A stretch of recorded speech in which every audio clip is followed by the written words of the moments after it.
വിശ്വാസം കാത്തു നീതിയുടെ കിരീടം എനിക്കായി വെച്ചിരിക്കുന്നു, എനിക്ക് മാത്രമല്ല എന്ന് ദൈവത്തിലുള്ളതുപോലെ ആ വലിയ അനുഭവം എന്റെ ജീവിതത്തിൽ ദൈവം നൽകിയിരിക്കാൻ ഞാൻ ദൈവത്തെ സ്തുതിക്കുകയും മഹത്വപ്പെടുത്തുകയും ചെയ്തു. പ്രിയപ്പെട്ട മരണത്തോട് ദുഃഖത്തിലായിരിക്കുന്ന പ്രിയപ്പെട്ടവരുടെ ജീവിതത്തിലെ ദുഃഖങ്ങളും ഭാരങ്ങളും എല്ലാം കർത്താവ് മാറ്റി ആശ്വസിപ്പിക്കുമാറാകട്ടെ. നമ്മുടെ പ്രിയപ്പെട്ടവർ കടന്നു പോകുമ്പോൾ നമുക്ക് പ്രത്യാശയുള്ളത് വീണ്ടും കാണാം എന്നുള്ളത് കൊണ്ടാണ്. ആ വലിയ പ്രത്യാശ പ്രിയപ്പെട്ട നൽകട്ടെ. കർത്താവ് ലോകത്തിലായിരുന്നപ്പോൾ തിരുവായുമ്പോൾ പ്രസ്താവിച്ചല്ലോ, ആമേൻ, ഇപ്രകാരം നിങ്ങളുടെ ഹൃദയം കലങ്ങിപ്പോകരുത്, ദൈവത്തെ വിശ്വസിപ്പീൻ, എന്നിനെ വിശ്വസിപ്പീൻ. എന്റെ പിതാവിന്റെ ഭവനത്തിൽ അനേകം വാസസ്ഥലങ്ങളുണ്ട്, ഇല്ലെങ്കിൽ ഞാൻ നിങ്ങളോട് പറയുമായിരുന്നു. ഞാൻ നിങ്ങൾക്ക് സ്ഥലമൊരുക്കുവാൻ പോകുന്നു. ഞാൻ പോയി സ്ഥലമൊരുക്കാൻ ഞാൻ ഇരിക്കുന്നിടത്ത് നിങ്ങളെ ഇരുത്തേണ്ടതിന് പിന്നെയും വന്ന് നിങ്ങളെ എന്റെ അടുക്കൽ ചേർത്തോളാമെന്നാണ് ഇതിനാണ് കർത്താവ് എത്ര വേഗം വാനമേഘങ്ങൾ എഴുന്നള്ളുവാൻ പോവുകയാണ്. കർത്താവ് താൻ ഗംഭീരനാഥത്തോടും പ്രധാനതയുടെ ശബ്ദത്തോടും ദൈവത്തിന്റെ കാഹളത്തോടും കൂടെ സ്വർഗത്തിൽ നിറങ്ങി വരികയും ക്രിസ്തുവിൽ മരിച്ചവർ മുൻപേ ഉയർത്തെഴുന്നേൽക്കുകയും ജീവനോടെ ശേഷിക്കുന്നവരായ നാം അവരോട് ഒരുമിച്ച് കർത്താവിനെ എതിരേൽപ്പാൻ മേഘങ്ങളിൽ എടുക്കപ്പെടുന്നതായ ആ വലിയ സ്വപ്നത്തിൽ ഒരു പിതാവിനെ കാണാമെന്ന പ്രത്യാശയോടെ കർത്താവ് എല്ലാ ഹൃദയങ്ങളെ ആശ്വസിപ്പിക്കുകയും ദിവ്യ സമാധാനത്താൽ നിറയ്ക്കുകയും ചെയ്യട്ടെ. ദൈവത്തിന്റെ പരിശുദ്ധ നാമം വാഴ്ത്തപ്പെടുമാറാകട്ടെ. വേർപാടുകൾ മാനുഷികമായി നമുക്ക് വളരെ ദുഃഖം പ്രദാനം ചെയ്യുന്നതാണ്. എങ്കിലും പ്രിയ കർത്തൃദാസൻ ദീർഘവർഷങ്ങൾ ഈ പ്രദേശങ്ങളിലെ സുവിശേഷ വേദിയിൽ അധ്വാനിക്കുകയുണ്ടായി. പ്രത്യേകാല് എന്റെ മാതൃസഭയായ വേമൂർ സഭയിലും അദ്ദേഹം ശുശ്രൂഷിച്ചിരുന്നു. അദ്ദേഹത്തിന്റെ സേവനങ്ങൾ, സുവിശേഷീകരണ പ്രവർത്തനങ്ങളൊക്കെയും അദ്ദേഹത്തിന്റെ ദൈവമക്കളാണ്. ഒരു നാളില് നമുക്കും അദ്ദേഹത്തെ കാണാൻ കഴിയും. അതിന് ദൈവം നമ്മയും ഒരുക്കിയെടുക്കുമാറാകട്ടെ. ദുഃഖത്തിലായിരിക്കുന്ന ഏവർക്കും IPC കൊട്ടാരക്കര മേഖലയുടെയും വേങ്ങൂർ ഇന്ത്യ പെന്തക്കോസ്ത് ബഥേൽ ചർച്ചിന്റെയും എല്ലാവിധമായ ദുഃഖവും അറിയിച്ചുകൊണ്ട് എന്റെ വാക്കുകൾ ഉപസംഹരിക്കുന്നു. ഇതിന്റെ മഹത്വം എന്റെ കൊച്ചച്ചായന്റെ ചേതനയേറ്റ ശരീരത്തിന്റെ മുൻപിൽ നിന്നുകൊണ്ട് ഒരു സാക്ഷ്യം പറയുവാൻ കർത്താവ് ഇടയാക്കിയതിനായി ഞാൻ ദൈവത്തെ സ്തുതിക്കുന്നു, സ്തോത്രം ചെയ്യുന്നു. ഞങ്ങൾ സഹ ഉദരങ്ങളായിട്ട് 4 പേരാണ്. 2 ജ്യേഷ്ഠന്മാര്, പാസ്റ്റർമാര്, ഒരു പെങ്ങള്. അവർ 2 പേരും ഈ ലോകത്തിൽ നിന്ന് മാറ്റപ്പെട്ടു. എന്റെ അപ്പച്ചനെ പറ്റി പറയുകയാണെന്നുണ്ടെങ്കിൽ മർത്തോമ സഭയില് ഞങ്ങൾ 65 വർഷത്തിന് മുൻപ് മർത്തോമ സഭയില് അംഗങ്ങളായിരുന്നു. അവിടെ സജീവമായിട്ട് പ്രവർത്തിച്ചുകൊണ്ടിരുന്നതിനാൽ ഞങ്ങളെ ആത്മീയമായിട്ട് വളർത്തുന്നതിന് ഇടയായിത്തീർന്നു. അദ്ദേഹം ദൈവത്തിന്റെ വചനം വായിക്കുന്നത് കൊണ്ട്, ദൈവവചനത്തിലെ സത്യങ്ങൾ മനസ്സിലാക്കിയിരുന്നതുകൊണ്ട് ഞങ്ങളെ ആരെയും ശിശുസ്നാനപ്പെടുത്തിയിരുന്നില്ല. ഞങ്ങൾ 4 പേരും ശിശുസ്നാനം ഇല്ലാത്തവരായി തന്നെയാണ് അവിടെ ജീവിച്ചത്. എന്നാൽ അവിടെ നിന്ന് വന്നതിന് ശേഷമാണ് ഞങ്ങൾ പൂർണ്ണ സ്നാനമേൽക്കുവാൻ ഈ അച്ഛൻ, അതായത് pastor CK George, pastor CK John ഉൾപ്പെടെ ഇവരെ ആരെയും ശിശുസ്നാനപ്പെടുത്തിയിരുന്നില്ല. അങ്ങനെ നമുക്ക് കാണുവാൻ സാധിക്കും. അതായത് പാസ്റ്റർമാരെ പറ്റി യഥാർത്ഥത്തിൽ എന്റെ 2 ജ്യേഷ്ഠന്മാരും പാസ്റ്റർ ആയിരുന്നതുകൊണ്ട് അവരെ പറ്റി യഥാർത്ഥത്തിലുള്ള രൂപം എനിക്ക് മനസ്സിലാക്കുവാൻ തക്കവണ്ണം സാധിക്കുന്നുണ്ട്. കാരണം ഒരു കാലം കൂടെ ചിലപ്പോൾ ഒരു ഡ്രസ്സ് മാത്രമേ കാണത്തുള്ളൂ, പിന്നീട് ഒരു ചെരുപ്പ്. ഇന്നത്തെ അവസ്ഥയല്ലായിരുന്നു അന്നത്തെ സുവിശേഷ വേല. ദൈവമക്കളെ എത്രയോ കഷ്ടവും പ്രയാസവും അനുഭവിച്ച് അക്കരെ നാടെത്തി എന്നുള്ളതിനായി ഞാൻ ദൈവത്തെ സ്തുതിക്കുന്നു, സ്തോത്രം ചെയ്യുന്നു. എന്താണെന്ന് ചോദിച്ചാൽ, ഞാൻ ദൈവത്തിന്റെ മക്കളെ, അത് കൂടാതെ രണ്ടാമത്തെ കാര്യം ചോദിച്ചാൽ, എന്റെ മക്കള്, മരുമക്കള്, കൊച്ചുമക്കള്, ഇവരെല്ലാം ഈ പാതയിൽ നടത്തുവാൻ എനിക്കിടയായി എന്നും തനിക്ക് പറയുവാൻ തക്കവണ്ണം സാധിക്കും. തന്റെ ജീവിതം ലാഭമായിരുന്നു എന്ന് പറയുവാൻ എനിക്ക് സാധിക്കും. കൂടാതെ ഞാനൊന്ന് ചോദിക്കുന്നു, ഒരു ഉപദേശവും വേണമെങ്കിൽ തരും. എന്താണെന്നറിയാമോ? ഈ ലോകത്തിലെ 2 പാതകളാണ്. ഒരു നാശത്തിന്റെ പാത, ഒരു ജീവന്റെ മാർഗം. ഏറ്റവും അതായത് ജീവന്റെ മാർഗത്തിൽ കൂടി നടക്കുവാൻ വളരെ ഇടുങ്ങിയ വഴികളാണ്. പലപ്പോഴും കഷ്ടങ്ങള്, പ്രയാസങ്ങള്, കല്ലുമുള്ള ഇതുപോലെയുള്ള സങ്കടകരമായ കാര്യങ്ങൾ നമ്മുടെ മുൻപിൽ വിതറുമ്പോൾ അതിനെ അതിജീവിക്കുവാൻ തക്കവണ്ണം ദൈവത്തിന്റെ വചനം കാലിന് ദീപവും പാതയ്ക്ക് പ്രകാശവുമായി എപ്പോഴും നിങ്ങളുടെ കൂടെ ഉണ്ടായിരിക്കട്ടെ എന്ന് പറയും. ഒരു വാക്യം കൂടെ ഓർമ്മിപ്പിച്ചുകൊണ്ട് എന്റെ വാക്കുകൾ ഞാൻ വിരമിക്കുകയാണ്. അതായത് ദൈവത്തിന്റെ വചനത്തില് അതാ പറയുന്നത്, ദൈവത്തിന്റെ രഥങ്ങൾ 1000 കോടിയും ആകുന്നു. എന്നാൽ എനിക്കറിയാവുന്ന 1-2 കാര്യങ്ങൾ, പ്രഷറ്, ഷുഗർ, അങ്ങനെ ഹാർട്ട് അറ്റാക്ക്, ഇങ്ങനെയുള്ള രഥങ്ങളെ എനിക്കറിയാവത്തുള്ളൂ. ഡോക്ടേഴ്സിന് ഇതിന്റെ കൂടുതൽ കാര്യങ്ങളൊക്കെ അറിയാം. എന്നാൽ ആ രഥത്തിലേറിയിട്ട് കഴിഞ്ഞ ബുധനാഴ്ച രാവിലെ അച്ഛാൻ ഇവിടെ നിന്ന് യാത്രയായി. ഇമ്പങ്ങളുടെ പ്രതീക്ഷയിൽ വിശ്രമിക്കും അവരെ വീണ്ടും കാണാം എന്നുള്ളൊരു പ്രത്യാശ എനിക്കുണ്ട്. ആ പ്രത്യാശയിൽ ഞാൻ ജീവിക്കുന്നു. ദൈവമക്കളെ, ഞങ്ങൾക്കും ഇതിലൂടെ നിങ്ങൾ വിശ്വസിക്കുന്ന പോലെ തന്നെ ഒരു സന്ദർഭം ഉണ്ടാകും, ഇങ്ങനെ ഒരു ദിവസം ഉണ്ടാകും എന്ന് ഞാൻ ചിന്തിക്കുന്നു. ആ ദിവസത്തിനായി ഒരുങ്ങുവാൻ എല്ലാവരെയും ആഹ്വാനം ചെയ്യുന്നു. ആയതുപോലെ കഷ്ടത്തിലും അതുപോലെ ദുഃഖത്തിലായിരിക്കുന്ന എല്ലാവരെയും കർത്താവ് ആശ്വസിപ്പിക്കട്ടെ എന്ന് പ്രാർത്ഥിച്ചുകൊണ്ട് എന്റെ ഈ വാക്കുകൾ വിരമിക്കുന്നു. ദൈവം നമ്മെ അനുഗ്രഹിക്കട്ടെ.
പ്രത്യേകിച്ച് ഞങ്ങളുടെ പ്രിയ പിതാവിൻ്റെ വേർപാടോടനുബന്ധിച്ച്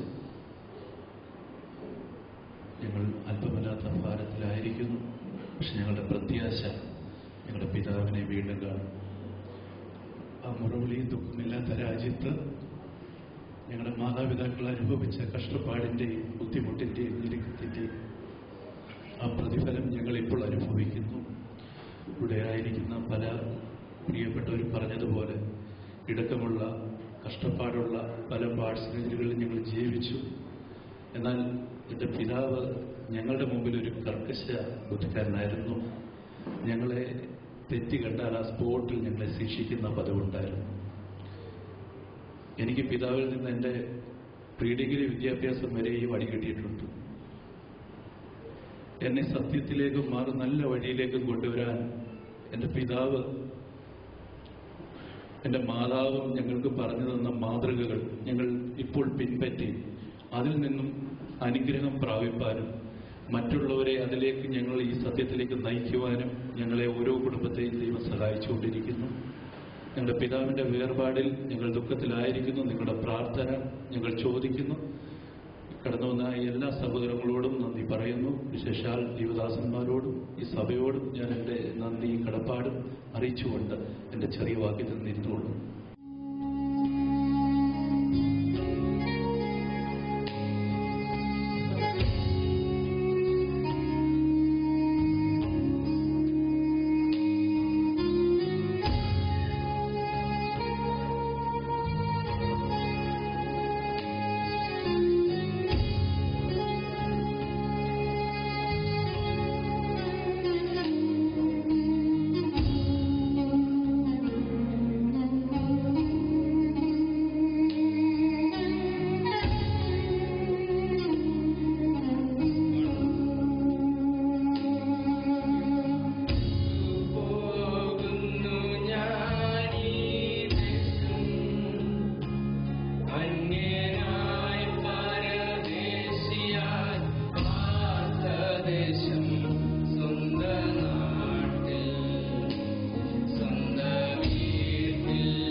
ശിക്ഷിക്കുകയും ശാസിക്കുകയും ചെയ്യുമായിരുന്നു എന്നൊക്കെ ഓർക്കുന്നു.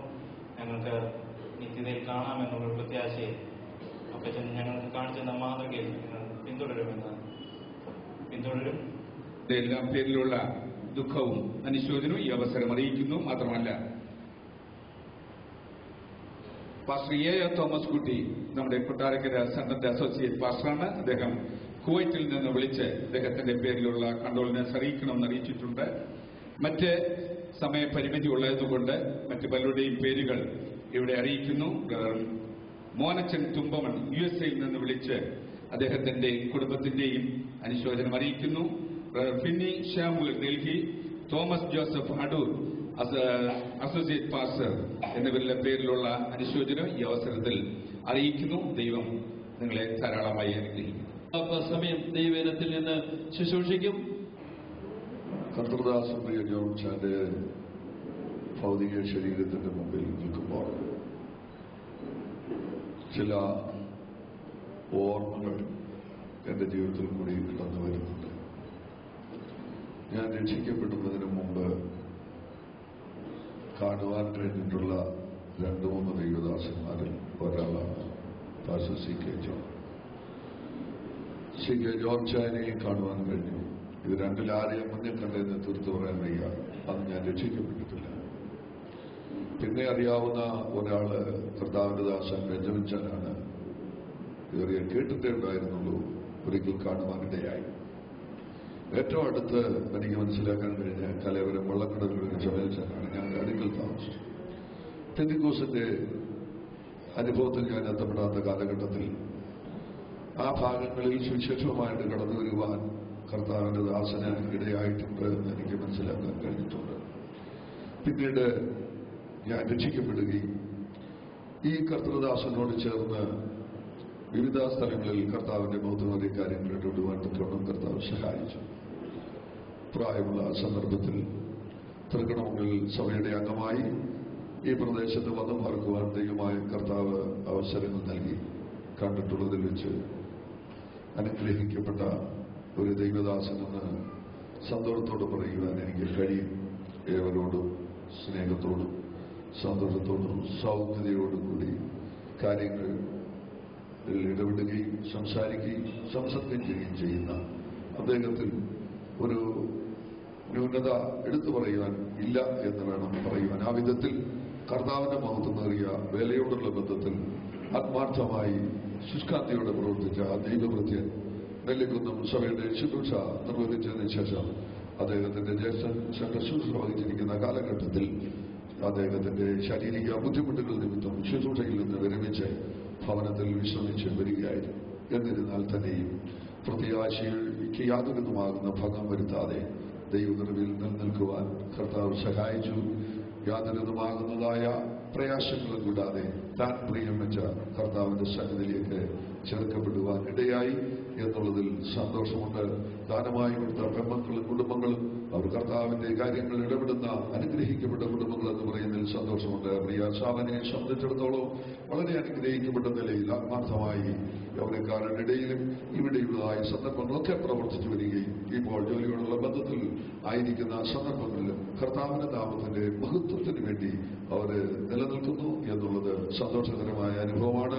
കർത്താവ് ഇനി ഒരു കാര്യം ദൈവമക്കൾക്ക് വേണ്ടി ദൈവം വെച്ചിരിക്കുന്നുണ്ട്. തിരുവചനത്തിൽ നമ്മെ മനസ്സിലാക്കി തരുന്ന ഒന്ന്, അത് തേജസ്കരണമാണ്. അത് നമ്മുടെ കർത്താവിന്റെ കാഹളധ്വനിയിൽ മരിച്ചവർ അക്ഷയരായി ഇവർക്കും അളവിൽ തന്റെ വിശുദ്ധന്മാർ തേജസ്സേറിയ ശരീരത്തിൽ ഉയർന്നുവരും അളവിൽ നമ്മുടെ പ്രിയപ്പെട്ട അച്ചായനെ തേജസ്സേറിയ ശരീരത്തോടുകൂടി മഹത്വത്തിൽ കാണാം എന്നുള്ളതാണ് ആ മഹത്വീകരണ അനുഭവം. ഇങ്ങനെ നാം എപ്പോഴും ക്രിസ്തുവിനോടും കൂടെ ആയിരിക്കും. വചനങ്ങളെ കൊണ്ട് കുഞ്ഞുങ്ങളിൽ അത് നിവൃത്തിയാകട്ടെ. ഈശ്വരുടെ സമർപ്പിക്കുന്ന ഏവരിലും അത് നിവൃത്തിയാകട്ടെ. പ്രതീക്ഷയോടെ കാത്തിരിക്കാം. ഇന്ത്യൻ പെന്തക്കോസ്ത് ദൈവസഭ കൊട്ടാരക്കര സെന്ററിലെ ഞങ്ങളുടെ പ്രിയപ്പെട്ടവരെ ശുശ്രൂഷകന്മാരെ വിശ്വാസികൾ ദാസന്മാരുടെ എല്ലാവരുടെയും പേരുള്ള അനുശോചനവും പ്രത്യാശയും അറിയിച്ചുകൊണ്ട് ഞാൻ എന്റെ വാക്കുകളെ ചുരുക്കുന്നു. പ്രിയ അച്ഛൻ മുമ്പേ ഓർമ്മിച്ചു, അനുശോചനം എന്ന പദത്തിന് ചോദ്യമായ അനുശോചനം മറ്റുള്ളവരുടെ ദുഃഖത്തോടെ ചേരുന്നു എന്നുള്ളതാണ്. എന്നാൽ അതിലുപരി നമ്മുടെ ദുഃഖത്തിൽ പങ്കുചേരുന്നതിലുപരി നമ്മൾ അവരുടെ സന്തോഷത്തിൽ പങ്കുചേരുന്ന പ്രത്യാശയുണ്ട്. ആ കാര്യം കൂടി ഓർമ്മിച്ചുകൊണ്ട് എന്റെ വാക്കുകളെ ചുരുക്കുന്നു. നമുക്ക് ഒരുമിച്ച് ദൈവത്തെ സ്തുതിക്കാം. ഹല്ലേലൂയ. നാം സ്നേഹിക്കുന്ന കർത്താവിന്റെ ദാസന്റെ നിര്യാണത്തോടുള്ള ബന്ധത്തിൽ വിവിധയിടങ്ങളിൽ നിന്ന് കടന്നു വന്നിരിക്കുന്ന അനുഗ്രഹിക്കപ്പെട്ട സഹോദരി സഹോദരന്മാർ, കർത്താവിന്റെ അനുഗ്രഹിക്കപ്പെട്ട ദാസന്മാർ, ഇവരെ ഓരോരുത്തരെയും ഓർത്ത് ദൈവത്തെ സ്തുതിക്കുന്നു.